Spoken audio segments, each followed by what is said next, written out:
Hello, everybody. This is Jay with Behind the Grind, the Professional GM Chronicle. I want to thank you guys for joining us today. We, as always, are blessed to be able to bring in professional game masters to be able to talk with us a little bit about their trade and how us as wannabe game masters and even game masters of friend want to be able to just get better at what we do. So we have today with us Ben from Start Playing Games. Hello, hi. Thanks for having me. Nice to be here. Awesome, and we're so tickled that you're here. Thank you so much. Ben has been a professional game master on Start Playing Games. He's got nearly 1,000 games under his belt, so he's been doing this for a while, and he's probably got some good insights and things of the sort for us to be able to learn from. So I look forward to that. So Ben, if you wouldn't mind, just tell us a little bit about yourself. Yeah, sure, no problem. So I was a teacher for nearly 20 years. And then around sort of COVID times, I dropped out of teaching, disabled and clinically vulnerable. So I couldn't really go back to the classroom. So I cast around for a year or so going, what am I going to do? And I started doing some pro GMing as like a side gig, just to sort of keep the bills ticking over. And then my side gig grew into my main gig because it was a lot more successful than anything else I was doing. So that was where I ended up. But yeah, I'm a ex-teacher. I do mentoring and coaching now. Work for a mental health foundation in the UK,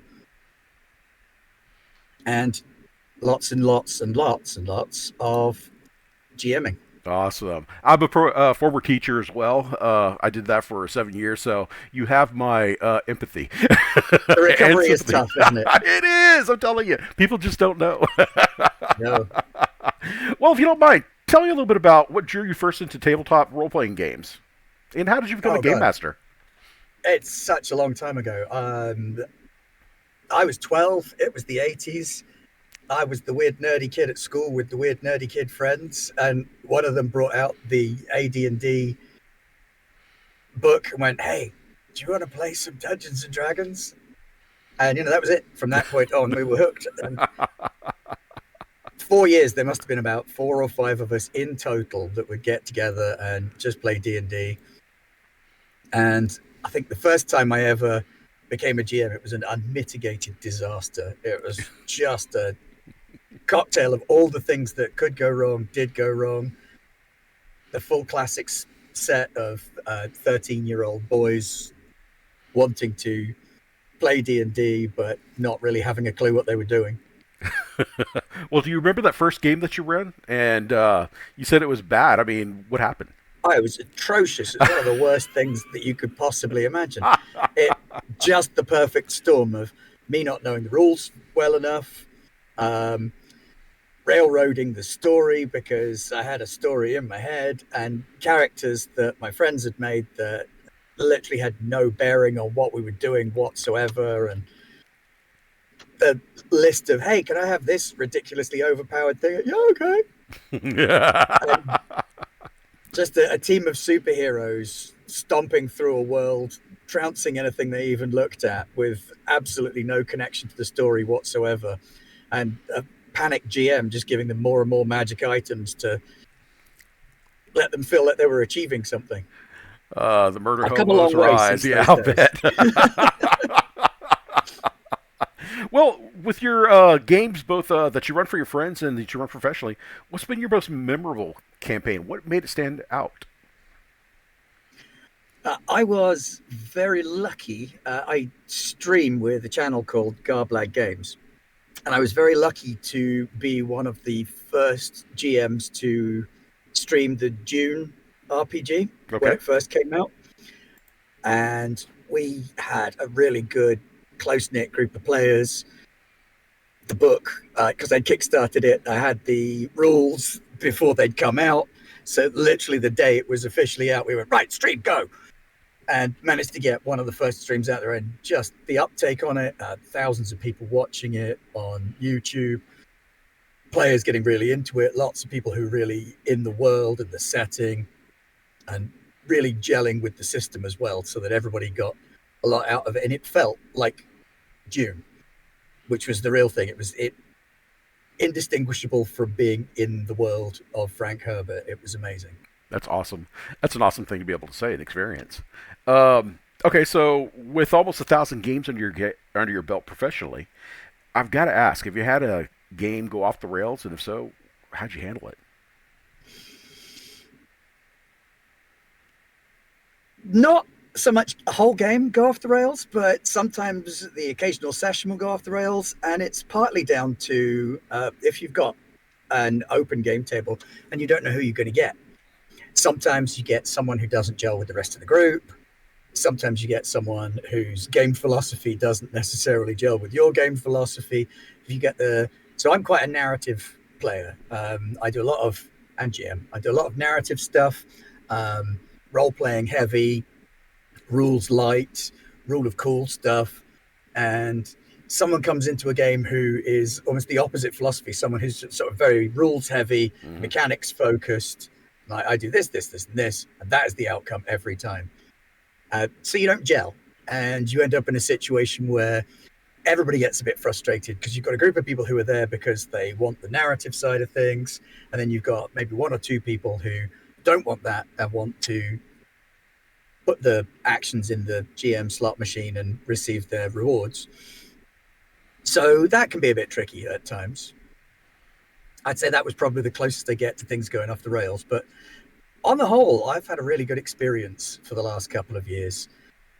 In 2 years and hundreds of players, I have had to kick a grand total of one person out of a game. That's significant. That's awesome. For not sort of getting on well with the others and being inappropriate. And that was it. That's like one person out of a couple of hundred, which is very lucky. I think the important thing is to set your stall out up front and really make it clear before you start. Like, this is the way I play. This is what I'm like. These are my expectations. A lot of the time as the GM, we will go to our players and like, what are your limits? What are your boundaries? What lines and veils do you have? But I find that if you actually say yours as well as the GM, and you put that and say, like, I'm not going to do these things. That's where I have a line. So, have those acceptable boundaries and communicate them with people. Oh, that's awesome. That makes a lot of sense. I think, if anything, that's one thing right there that many of us wannabes and stuff can glean, and it's encouraging to hear that you've had so few problems after so many players. So that's something positive, I think, about the community. On the nice part, the role-playing community is an incredibly tolerant, welcoming, and friendly bunch. I would agree. And the ones that aren't tend to congregate together over there and be intolerant by themselves. So that's okay. Have fun, guys. Who or what inspired your approach to game mastering when you first started? I didn't have a clue what I was doing when I first started. I had a game master, and then I was the second game master in our group when the first one moved away to go to college. So it was, well, I'm not that guy. So what am I doing? And winging it. Absolutely. I am 100% a pantser when it comes to strategizing and working out what's going on. So yeah, literally just winging it, absorbing whatever I can from media. I started GMing long before actual plays were a thing. So there was nothing to gain from it. It was read the DM chapter in the DM's guide and cross your fingers and go for it. I remember those days. A lot of that. Yeah. We didn't have the technology. We didn't have a lot of the stuff that we have now. And you're right. You just kind of figured it out with your friends and what works best, and just go. I think for me, when I went to college and I first started, that's university for everybody in the UK,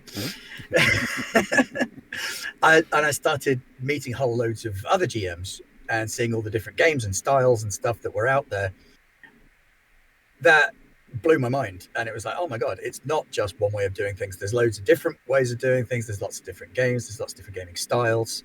And so picking the best bits that I liked from what people were doing and bringing it into my own practice. That's cool. All right, let's pivot. The next set of questions are basically on your philosophy of game mastering, and this will hopefully be able to help us get some ideas on what other game masters, professional game masters, value, what their thoughts are, to help us be able to hone our focuses. To hone our focuses. How do you balance narrative storytelling with player agency? And narrative storytelling can be taken a couple of different ways. Some people take it as railroading. Some people take Hmm. it as, you describe what maybe the NPCs are going through without rolling dice. Like, okay, your NPC over here falls to that orc, and that orc turns around, looks at you. Versus, like I said, player agency, free will in a sandbox. How do you balance that out? Um, Kind of organically, for the most part. I've been experimenting recently with going back to a lot of the origin stuff and looking at hex crawls and really old school styles of gameplay, but then sort of trying to integrate them with the more modern feel of the more narrative elements. So, what I like to have is a living world, a world where it's not just the spotlight on the characters, where when they go somewhere, things have changed and they can still affect everything, obviously. I make it a real point to make sure that my players can always affect what's going on, even if uh, I've got a character who maybe isn't of a power level or an experience level where maybe they might have full agency in a world. So, case in point, I have a Star Wars game going on at the minute. The main character in that, it's a solo game, is he's only 15 years old. And there's only so much that a 15-year-old can do to influence galactic politics.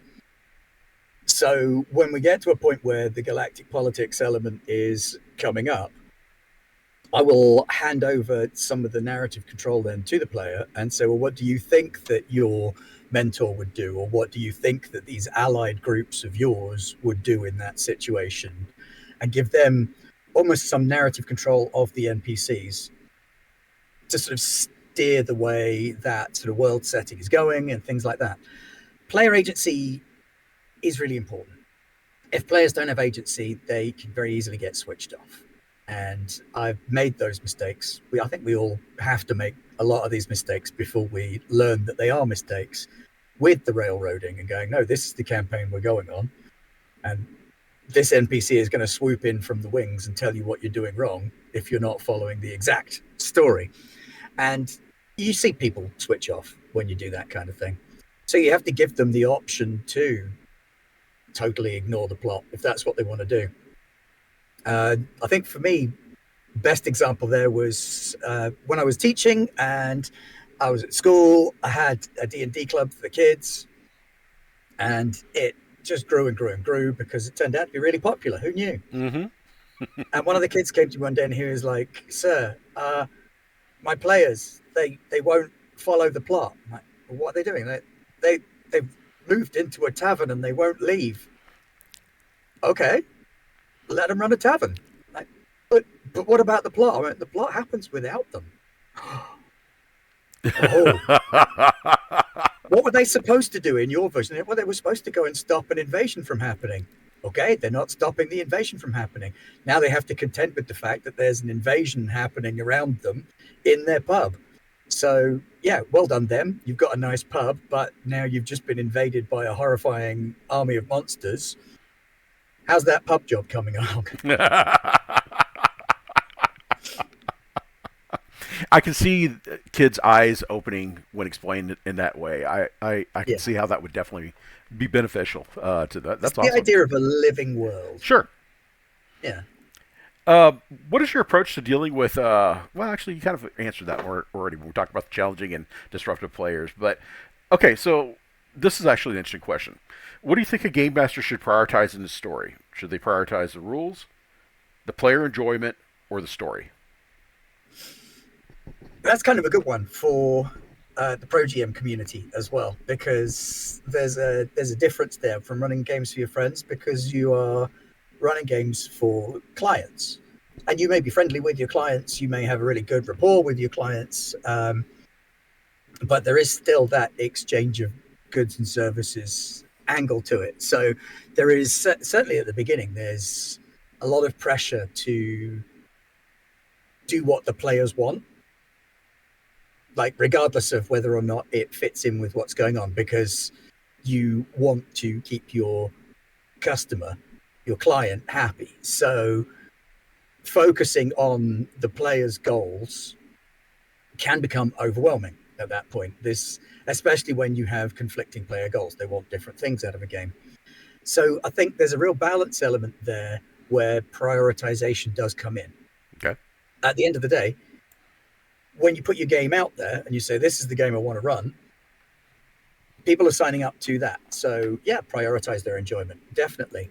But also stick to the promise that you made at the start. I'm going to run this story. Set out your stall with how you feel about rules and where you stand on that. If you've got homebrew rules, let them know up front. Put it in there. Put it right out there in front. Say, this is what's going to be going on. This is changes that I've made. Don't sign up if you don't like it or if you're not prepared to go within it. So there are some spells and classes and things like that some GMs do like, don't like.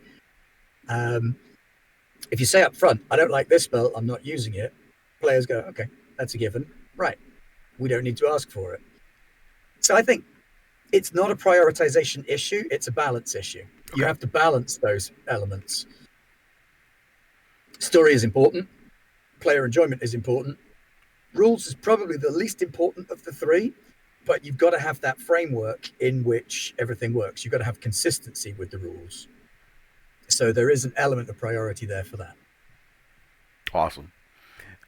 How do you create a sense of immersion for your players, especially as a pro GM? Are you seeing a consistency in regards to what the players expect in their games? Yes, yeah, definitely. One of the good things about Start Playing is that they have a thing for GM superlatives, where players, when they're reviewing you, can pick from a list of superlative descriptive words about your style and your approach and the way you do things, which means that when somebody looks you up or looks at your game, they can see what things you're rated for. So I am highly rated for creativity, storytelling, and inclusivity. Awesome. Which is, I couldn't be happier with that. That's literally the top three things that I want to be known for. So with those, players know that when they come to one of my games, they're going to get something creative. They're going to get something that's not a cookie cutter experience. So I tend to, even if I am running a published campaign, I will change a hell of a lot. So most famous campaign, probably Curse of Strahd. I ran Curse of Strahd as one of my first games because everybody was like, oh yeah, run Curse of Strahd. It's really popular. That'll get you players. And I went, okay, well, what can I do to Curse of Strahd to make it my own? So I started with the premise, Strahd is dead, now what? So I almost ran Curse of Strahd backwards with a view to what might happen in the end will partly depend on what the players want to see happen. Do they want a happy ending where they ride off into the sunset and Ravenloft is destroyed, Barovia's free, everybody's happy? And no, that's not what they wanted, because it was a Strahd game. They wanted abject horror, gratuitous trauma, and one of the player characters became Strahd at the end. Oh, God. Thinking, I have won. Actually, no, mate, you lost. Yeah. Because you've just been completely taken over, and you repeat the cycle. So you still follow the routine for the way the game runs, but it was the way of, all the settings were familiar, all of the situations were familiar, but there was enough different about it that even people who had played before could go, oh, this is something I can get my teeth into. It's different. It's unusual. So that certainly, I do voices. I got to admit, I do voices. One of the advantages to being terribly, terribly English is that I speak all known dialects of English. And it's been really handy, it's slipping into accents. I do a little bit of voice acting as well, whenever I can get away with it, whenever I can get a job doing it. And so I've used that in the past to present characters with distinct voices so that when I switch into the accent, people know who they're talking to and stuff like that. I can see how that'd be very, very useful and handy to have. It's so helpful. All right, Ben. So this next question is going to be the most controversial question you're going to run into this thing. Okay? Good done. Exactly. Okay. What is your stance on fudging dice rolls as a game master? I think I've had lots of different takes on fudging games during my time as a game master, and where I've arrived at is, if you think you're gonna need to fudge the dice, don't roll. If you have an outcome that you want to happen, don't roll the dice. If you have an outcome that you want to be left to chance, roll the dice. Go for it. The only thing I would say is fudging the dice. If you're gonna do it on the player's behalf rather than to act against them. Nobody wants their heroic character to go down to an arrow from a 4 hit point goblin. So maybe roll the damage back a point or two in their favor so that they get horribly wounded, but they're not quite dead yet. If you're going to fudge the dice, make it so that the players get to feel like big damn heroes, not because you want a specific outcome. Okay. Makes sense. You get what I mean? I do, and I think that sentiment has been expressed by others as well in the past. But it's always a interesting take on things because we got some GMs that are just hard and fast. No, this is a dice roll. This is what happens. The dice say this. That's what happens. Yeah, and they've got valid points, in their rationale for it. So you can't argue that. It is a mechanics versus narrative decision as well sometimes. Absolutely. And also, as you said earlier, you got as a professional, you have paying players, and you got to take that consideration as well. So, okay, I just want to take a step back for a second and put this plug out there. Folks, audience, the gods demand a tribute. Offer a like, spread the word, and subscribe if you're enjoying Behind the Grind, the Professional GM Chronicles. So, please do. Okay, so let's pivot one more time. Let's talk about crafting worlds and narratives. How do you approach your world building in your campaigns? Do you build top down or bottom up? So when we talk about top down, basically you have a big map in front of you and we are starting here on that map. Versus, okay, you have a village or a city or a town and you grow out from there. Which do you find is your best approach? I love world building. I could just sit and world build for days with it, never actually encountering a player. I start even higher up than top down, I think. Quite often I will start by going, what are the gods of this world? And I might start with the theology. But I've tried all the different variants on it. So I've done starting from a village and working our way out. I've done starting from a world map and then thinking, well, what does this actually mean? I've used tools like, oh God, what's it called? I've got it sat down here. Dawn of Worlds, that's the one. Okay. Have you heard of that? No. Okay. Dawn of Worlds. It's I think it might be free online to download. If not, it's certainly very affordable. It's a world building game. That and Microscope, which are ways of looking at world building as well. They're sort of collaborative world building games that you can do. So I've done those. I've done Village Up. I've done Gods Down. You name it, I've tried it. Do you have a preference? I like to do. Yeah, I was going to say. I think I do prefer top down. Okay. Why? I think I prefer top down because it's the Tolkien effect. If you think about it, Tolkien was just tooling around with linguistics when he wrote Lord of the Rings. He wasn't setting out to write a fantasy epic. He was setting out to play around with how would some languages develop. And he ended up writing a fantasy epic that changed the way we do everything because he was looking into it was world building. He was looking at, well, okay, why does this language shift in this way? Or why has this specific terminology been used by this group and not this group? What is it that makes this writing this form and this writing this form? And so when you get into those questions and you start looking at why do dwarves live underground?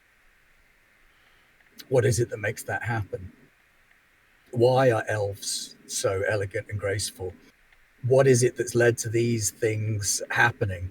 Or when you change one of those things and you go, okay, elves die at 50 because they've lost their grace. Like, oh, okay, that's a world building decision.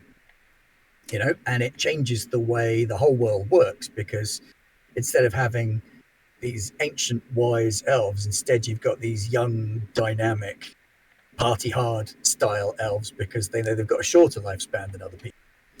So sometimes I find that change one thing and then see what the knock-on effect is on everything around it as well. I like to do what if style games as well. Okay. Elaborate on that. What do you mean, man? So, well, if you've seen any of the Marvel what if Yes. Yes, yes. animated stuff, that, but in other worlds and other settings. So I mentioned a Star Wars game earlier. One of the first things we did in that Star Wars game was we're like, okay, so we're starting this game just before episode 1. And the first thing we're going to change is we're taking Jar Jar Binks out. Probably the most popular decision ever made in Star Wars. Well, hold on a second. Now, there's been a whole thing going through the internet also that Jar Jar Binks was originally intended to be the Dark Master. So, as when I said that, and I was thinking about it, I was like, oh my, he does look kind of sinister. So he's got the eyes, the sharp teeth. Sharp teeth. First time you see him, he does a jump that is much too powerful for anybody with normal legs. Mm-hmm. And the first encounter is like the first encounter with Yoda. So there's a lot of sense in that argument. However, he ended up being quite annoying. Yes. So we took him out of the picture. And then that, of course, changes a lot of other things rolling forward. With him not in it, it changes the tiniest of things, but also the biggest of things. There's no fight with Sebulba. There's no near accident in the pod race, and so on and so on and so on. And then sometimes that one thing is changed by accident. So the player character reaches out through the Force to try and find out what's going on with Anakin at one random point, and accidentally bumps into Palpatine with the Force. Oh, goodness. And yeah, so suddenly Palpatine's been unmasked at the beginning of episode 1. None of the Clone Wars can happen now. So we've totally changed the entire flow of the universe. And now we have a situation where we've got all of this world building in place already, all of this story that we know is there, but now we get to do different stuff with it. Very cool. Very interesting. All right.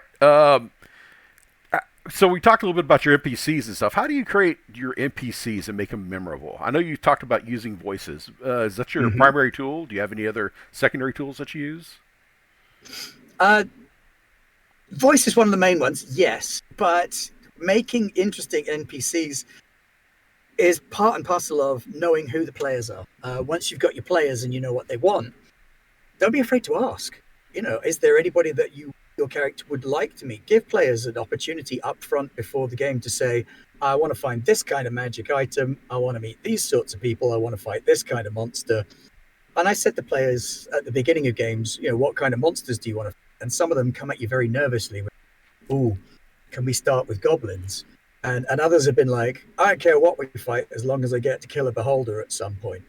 And that can help you map out the whole arc, because if you know that at first level, the player wants their character to fight a beholder, and a beholder is a much higher challenge rating, then you know that when they come to 10th, 11th, 12th level, beholders is a thing that you can build into the game, and that player is getting what they want. But it also gives you a direction to sort of lead your game towards, in terms of it helps you with creating the world and the plot and the story, because it gives you stuff way in advance of what you need. Someone says, I want to find a belt of storm giant strength. Okay, I'm not giving you that at first level. But knowing that you want that means that we're looking at some kind of threaded, strength-based, giant-linked storyline that we can run through. This person wants to meet giants. All right, so early on, they meet Goliaths. They bump into trolls in the sort of start of tier 2. You start introducing giants again, end of tier 2, start of tier 3. And it gives you that sort of narrowing of field. So you don't have like, I'm just going to pull in whatever the hell I can think of and shove it in front of them.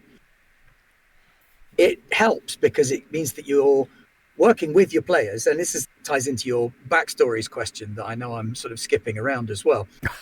Player character backstories gives you a sense for what they want to do, who they want to meet, and how they want to do it. And then you can tailor the encounters to work within that framework.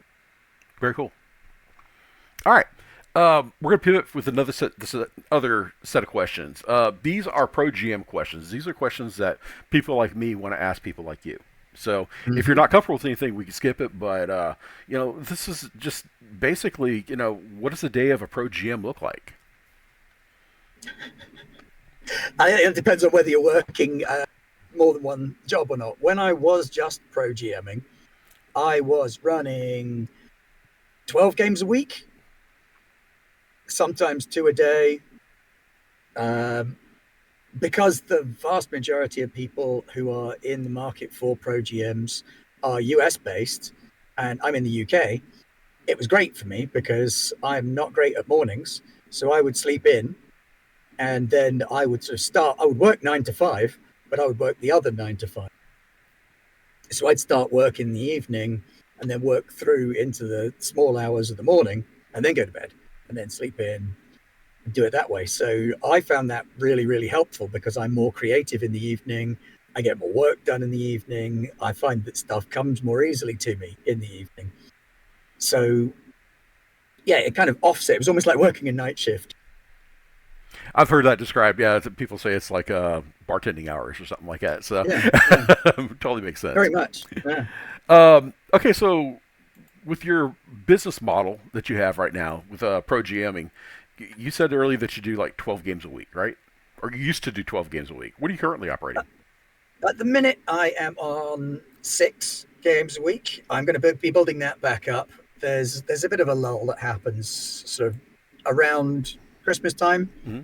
Everybody's got stuff that they got to go to, work dues and family events and lots of travel and stuff like that. So a lot of games either take a hiatus or start to peter out beginning of December. January, everybody's broke because it's expensive. So you start to pick up again sort of February, March time, put a few more games out there, pick up a couple more groups. So I'm just in the stage at the minute of planning and listing a set of new games to throw up to see which ones grab interest and which ones don't. Percentage-wise, how many of or percentage-wise, what's the percent of games that you play that are campaign versus like one-shot? Most of mine are campaign-based. Okay. I tend to use one-shots to plug gaps. So if I'm between campaigns, or if somebody wants a palate cleanser, if we've got a couple of people down, maybe I'll say, hey, how about we do a one-shot instead and throw out something a little bit out of left field. So Deathmatch Island was a really popular one-shot. Ran a couple of rounds of that. People really enjoyed it. Monster of the Week, really good for one-shots. I played in an Alice is Missing one-shot, which is very good. Yeah, so some games really lend themselves to one-shots and are really easy to throw together in short notice. But campaign is my sort of focus. Yeah. Gotcha. So with that in mind, what kind of prep time are you looking at per game? I'm quite lucky in that I am pretty creative in that I churn out more ideas than I'm ever going to use. So I'm quite good at thinking on my feet and being flexible. So with a campaign, I will generally spend a good couple of hours mapping out the start of it and then using what bits the players engage with. I would say I'm probably at the stage now where an hour or two of prep per game is all I need per week to keep things running. It's helpful that there are a lot of tools out there, but my number one tool is notebooks. Got it. Just piles and piles of notebooks. Oh wow, there's all these great tools. I say for me, it's post-it notes. I go through those like candy. So I get it. I do. Okay. So that's a week of games. Okay, so that brings up an interesting thing. With 6 different games, do you have the same game running for 6, or do you have 6 completely different things with players completely going on. different. Okay, so that's a All completely different. I will have most of my games are weekly. So once a week, I will have X game. My calendar, oh God, my calendar at the minute. So I have do. Monday, I don't. Tuesday, I have Star Wars. Wednesday, I have D&D, Mythic Odysseys of Theros. Thursday, I have Monster of the Week. Friday, I don't have anything at the minute. Saturday, I'm running D&D again, Evil Dragons Must Die. And then alternate Saturday, Sundays, I'm running another D&D game, which is a hex crawl exploration thing. got it. Okay. And I'm going to be adding in some once a week stuff, Heart, the City Beneath, some Otherscape, some Blades in the Dark, maybe a bit more D&D because D&D is the most popular by a long shot. Something like 80% of the gaming community wants D&D. You can seduce them to other games once you've got them into your style. Yeah. Hey, you like that? Why don't you try this? I like that. Okay. Do you have as much fun gaming now or GMing now as a pro as you did when you were doing it for free for friends? Has there been any sort of perspective change? Yes, I think there is. If anything, I would say I have just as much fun playing professionally as I did for friends. There is a little bit more pressure there to perform. You can't just go, guys, I'm not feeling it today and call it off. So, like with the job, you can't just say, nah, I don't want to. You kind of have to step up and run the game. Okay. But you get to meet lots of different people and encounter lots of different styles and lots of different ideas. And that then helps to inform back on your gaming because I think I've learned more about GMing in the 2 years than I did in the previous 20. I'm kind of gathering that. For me, I thought I was a good GM, but as I'm talking to you guys, the pros, and seeing some perspectives, seeing what you guys are doing, I'm like, I can do this. But I'm not doing it now, so it's bringing my GMing up to another level, which Yeah, I yeah. absolutely love. I think it's great. Okay, so what about players' expectations? Do you see that they're more interested in things like really good maps or music and sounds? Is there a correlation there? Is it just really they're just want to be sitting around a table with good storytelling and friends? It's a real mix. So I experimented with all of the different tools that you're talking about, Mm-hmm. maps and stuff like that. Very, very popular. Um, so I find that that's something that I do spend a lot of time and a lot of my prep time on is using decent assets to build good maps. I am not an artist. If I were, I would have a great time. I won't use AI because I'm on the don't use AI side of the fence side of things. So I will reinvest a lot of the money that I make now into improving the game by getting in assets from real artists, Mm-hmm. um, by buying different game systems and learning more rules, more games, more story styles. I think it's very easy to fall into I run this one game and you might become an expert in that one game, but you're missing out on a lot of the stuff that's around it and being able to try different styles and different game models. So that's an important consideration for me. Okay, so that brings up an interesting observation that I've made in the past, and I'm just kind of interested in your take on this. It is seen, especially for people like us that are a little bit older, the idea of putting the time and effort into learning a new game system. And for me, I run into just that because I'm a proponent for point system gaming, and it's a system that my friend has been working 20 years on, and I've been running it for the last 5 years, and I love it. But I don't really know. I haven't played Dungeons and Dragons since second edition. Back in the '90s type of deal and stuff like that. So, you know, is it to the advantage, I guess, of the people to have several. It's how do you deal with learning a new game system? I mean, we're just getting basically old and crotchety, and we just want to tell our kids get off the lawn. Yeah. Uh, yeah, I suppose thinking about it, I've learned a lot of systems in the last couple of years as well. And it helps that, one, it's tax deductible. And two, because it is a hobby, it is the thing that I enjoy doing. I love reading and I love digging into the settings and the books. And sometimes I love getting into it and going, actually, you know what? I could do this better. Or I'm not doing that. Why not? You come across new ideas and new theories. And some games you'll read and you'll go, nothing new here. And sometimes you'll come across something and you'll go, this is going to totally change my entire gaming style. Yeah. Very interesting. So Very I cool. find that being able to see those new games, I mean, Kickstarter pretty much owns both of my kidneys in advance. It's not a good thing. No. All right. It's great because, sort of every so often, every couple of months, this box just appears at my door and I'm like, I don't remember this. What's this? Oh, a gift for me, from me. Thank you, past me. That's awesome. Sounds like my wife with Amazon. So. All right. We're going to do a 90 degrees turn on this one. We're going to talk about the role of the professional GM with the online TTRPG community. Okay? Mm-hmm. What do you think is the biggest challenges facing game masters in modern TTRPG community right now? Pressure to perform with the advent of actual plays. And actual plays are brilliant and fantastic, and I love them.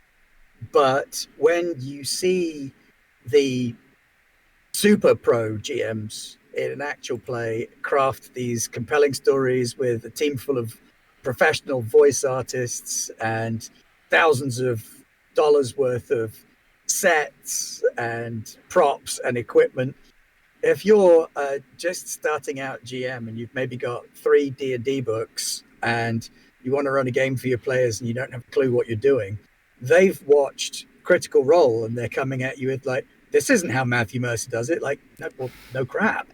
Really? What a surprise. It's like going to your kid's piano recital and expecting them to be a concert pianist.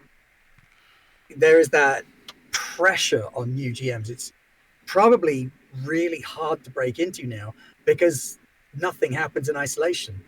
When we were younger and we were playing games with our friends around someone's house at the weekend, it didn't matter how crap you were. Nobody knew any better until they went away to another town or made other friends and played with different groups. And we're like, oh, okay, this is actually better than that. Upside, learning curve is much sharper. You can improve much quicker these days. Like I said, I've learned more in 2 years than I did in the previous 20. That's awesome. That's an awesome thing to be able to say. But that pressure to perform when you're first starting out turns a lot of people off. You're not going to be that top 1% of GMs in your first game. It's impossible. I don't care how good you are. Those people have spent years honing their craft to get to that level. You can't replicate it overnight. Fair. Very fair. How has the rise of actual play content and streaming impacted the way that you approach game mastering? I don't think it's changed it all that much. Okay. I've been lucky enough that I'm part of a series of actual plays. So we've been doing that for 7-8 years now. And one of the big things that people have said about our actual plays is that, we're not Critical Role. We're not huge. We don't have tens of thousands of viewers and command auditoria for our views. We're still doing live plays via video conference and out of people's garages. But people have said, I like watching your actual plays because it's like a real game. So what are you looking for in an actual play? If you want to see professional players and professional GMs demonstrating the absolute top level of what could be achieved with the game, great, go for it. But if you want to see how the mechanics of the system work, you're not going to get that from those games. You want to get into the people who do get it wrong. who are going to go, you know what, guys, last week we did this and we used this rule and it was wrong. So we're going to change it. And that's okay. You can do that. And you want people who still sit around the table and make dumb jokes and do the stuff that you do in a real session. A lot of people have got the wrong idea from actual plays, and you need to see some more sort of down to earth level plays to get an idea of what's going on. Plus, those smaller groups quite often will test out new systems, will feel closer to achievable in terms of ability and relatability. So I would say, yeah, check more than just the top end. Okay.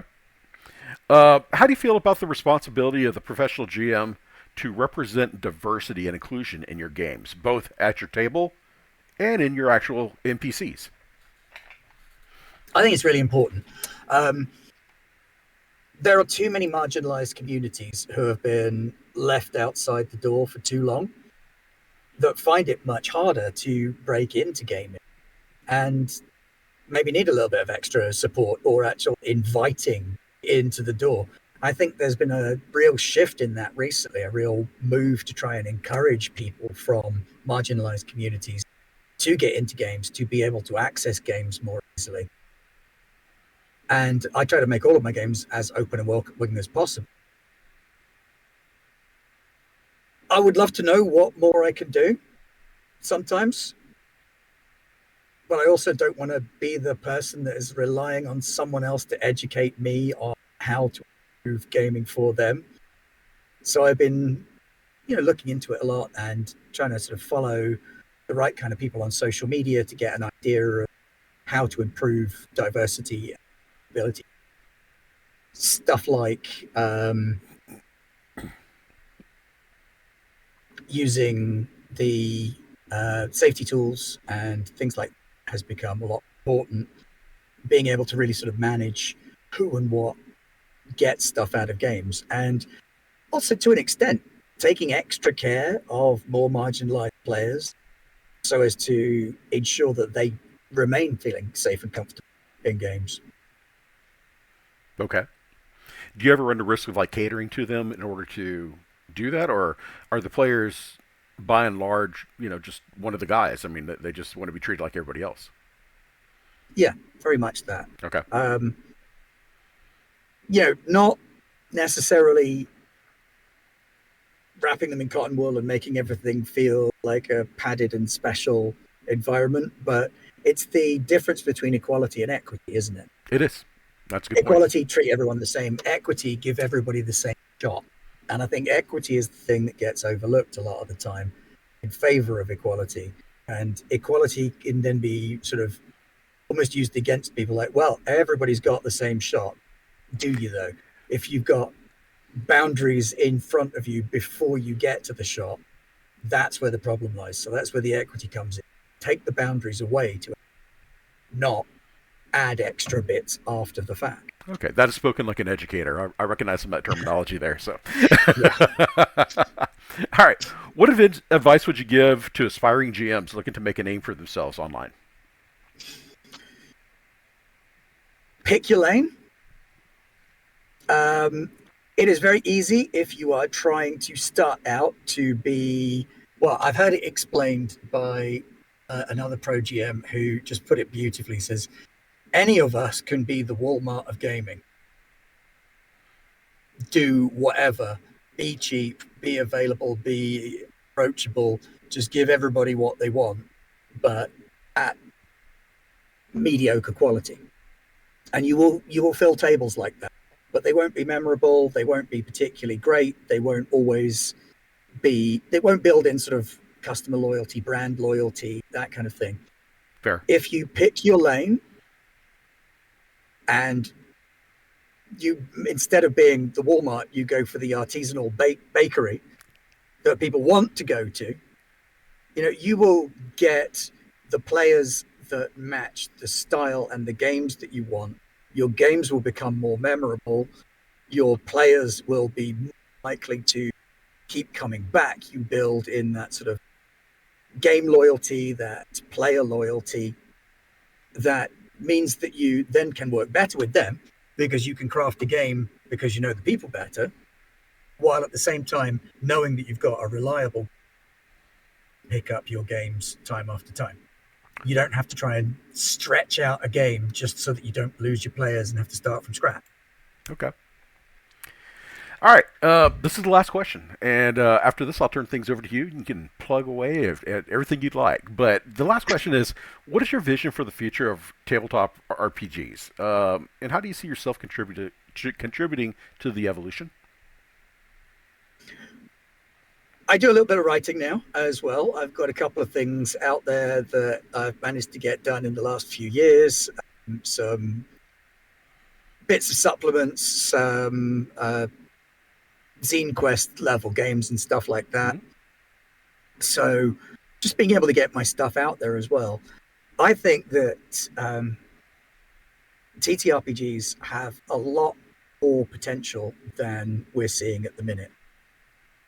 2 years back, I was lucky enough to be involved in a study that was being done through Edinburgh and Aberdeen universities. Academics used me as part of the research project they were doing into the impact of TTRPGs on people. I've been lucky enough to work with some of the autism community to look at the use of TTRPGs for supporting kids with autism, ADHD, learning difficulties. And just the scope there is massive. The impact that TTRPGs can have on education, on mental health, on social skills are vast. I think that going forward, we've already seen examples of it popping up here and there. There is a school in Norway that runs all of their lessons through TTRPG-based project learning. Really? They did history. The kids built a Viking longboat and went Viking on a lake nearby. They did math and computer science by doing a spy cyberpunk investigation drama where they had to do code breaking and stuff like that. And they're taking kids that would normally be disengaged from mainstream schooling and getting them super engaged in learning because they need the skills now to advance what's going on. I think there's a huge, huge potential there for TTRPGs to take on a role in improving the lives of people, in getting them to engage a lot more with stuff that is dull if you do it the mundane way. I mean, even in my mental health coaching role, one of the things sometimes we say, who here thinks they're bad at math? And most of the group will put their hand up and go, and is it that you're bad at math, or that you struggled with math in school because it wasn't engaging you? And if you'd approached it in a different way, would you still feel that way? I think that's fair, especially knowing that so much of the like Pythagorean theorem, we're talking about A plus B equals C. We're not going to use that unless we have an application for it. We're not going to see or a practical application for it. We're not going to see a need for so many of these things. For other skill sets, like architecture, even construction and stuff like that, there's still a need for things like geometry. But you're talking to somebody that has no interest in learning these things. They're failing not because of they're just not interested. And this is what it comes down to. They don't see as a person put it, we can make change. We're fine. So yeah. So I think there's that, definitely. There is a huge potential there for TTRPGs, educationally, therapeutically, and I would love to see more development done on. That's absolutely fascinating. I love that. Okay. That's all the questions I have. Why don't you take a couple minutes and plug yourself, man? Talk about what things you got going on that you want people to know about. Wow. Okay. Oof. Oh, God, I'm far too British for this. We're self-effacing. We don't do that. We don't put ourselves forward. Got to sell yourself. Yep. So, hi, I'm Ben. I'm a Pro GM. If you're looking for a game and you want to come and check me out, go and start playing. Look at Transliminal Tales. That's my gaming ID. It's also where you can find me on DriveThruRPG. We will have your links, all the links that you want at the bottom of the things for everybody to be able to take a look at. So yeah, we'll have that drive through everything that you want down there that you mentioned. I've done a stupid game called Summer Camp is Hell, where you're a bunch of summer camp kids and then you go to hell. It's literally what it says on the tin. I've done some more serious games, Descendants of Darkness, which is about being the kind of people who are descended from the evil and sinister forces who are maybe pushed to the edge of society and then trying to struggle to make ends meet. And do you want to be the good guy for a world that hates you, or are you just going to let those dark powers consume you and say, screw it, I'm going to be a bad guy? I am part of the Garblag Games actual play community. You can check us out on YouTube. We've got loads of stuff going on. At the minute, we're playing the One Red second edition. We've got a team of dwarves going to Moria in between the events of The Hobbit and Lord of the Rings. So everything's fine. Moria's great, right? Marlin's there. Everything's right. We've gone in through the front door. Like, I don't think things are going as well as we'd hoped. Very cool. All right, guys and gals, thank y'all so much for plugging in with us today. And just as a reminder, the gods are demanding a tribute. Offer a like, spread the word, and subscribe, especially if you like seeing this type of content. We love communication, so leave comments down there. Ben will be checking out. If you have questions for him, clarifications, I'm sure he'd be glad to elaborate on some of the statements that he made. But we want to hear from you. We want to hear what you guys are interested in, what you guys like, what you don't like. And like I said, just show some support, show some love to us, and it'll be great. So, Ben, thank you so much for taking time to visit with me today. Thanks so much for having me. It was a blast. And guys, like I said, folks, we look forward to our next interview. Just stay plugged in, and we'll keep going. So thank you so much, guys. God bless.